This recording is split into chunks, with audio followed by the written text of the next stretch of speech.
Chelora trenching ഗ്രൗണ്ടിൽ bio മൈനിംഗുമായി ബന്ധപ്പെട്ട വിഷയം അജണ്ടയിൽ ഉൾപ്പെടുത്താതെ വീണ്ടും കണ്ണൂർ കോർപ്പറേഷൻ കൗൺസിൽ യോഗം. കരാർ ലംഘിച്ച കമ്പനിക്കെതിരെ നിയമ നടപടി സ്വീകരിക്കുമെന്ന അജണ്ടയാണ് തുടർച്ചയായി മാറ്റിയത്. ശനിയാഴ്ച നടക്കുന്ന കൗൺസിലിലും ഇത് ഉൾപ്പെടുത്താത്തതിനെതിരെ കൗൺസിലർ എൻ സുകന്യ സെക്രട്ടറിക്ക് പരാതി നൽകി.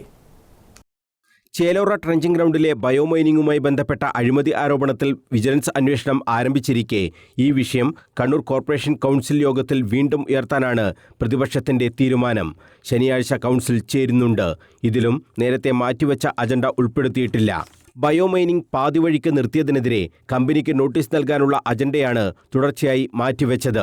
ഇതിനെതിരെ CPM കൗൺസിൽ പാർട്ടി നേതാവ് എൻ സുകന്യ കോർപ്പറേഷൻ സെക്രട്ടറിക്ക് പരാതിയും നൽകിയിട്ടുണ്ട്. ചേലോറ കൗൺസിലർ പ്രദീപൻ വിജിലൻസിനും പരാതി നൽകിയിട്ടുണ്ട്.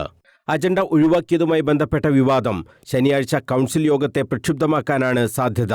കഴിഞ്ഞ പ്രത്യേക കൗൺസിലിൽ ബാനർ ഉയർത്തി പ്രതിപക്ഷം ശക്തമായ വിമർശനം ഉന്നയിച്ചിരുന്നു. അന്ന് അജണ്ടകൾ പെട്ടെന്ന് പാസാക്കി കൗൺസിൽ പിരിയുകയാണ് ഉണ്ടായത്. വികസന സ്റ്റാൻഡിംഗ് കമ്മിറ്റി ചെയർമാൻ PK രാഗേഷും കഴിഞ്ഞ കൗൺസിലിൽ പ്രതിപക്ഷത്തിന് ഒപ്പം ചേർന്നാണ് വിമർശനം ഉന്നയിച്ചിരുന്നത്. ചേലോറയിൽ നീക്കം ചെയ്യാത്ത മാലിന്യത്തിനും മുൻകൂർ പണം നൽകിയെന്നും 1,77,00,000 രൂപ അഴിമതി നടന്നുവെന്നുമാണ് പ്രതിപക്ഷത്തിന്റെ ആരോപണം. News bureau, Kannur.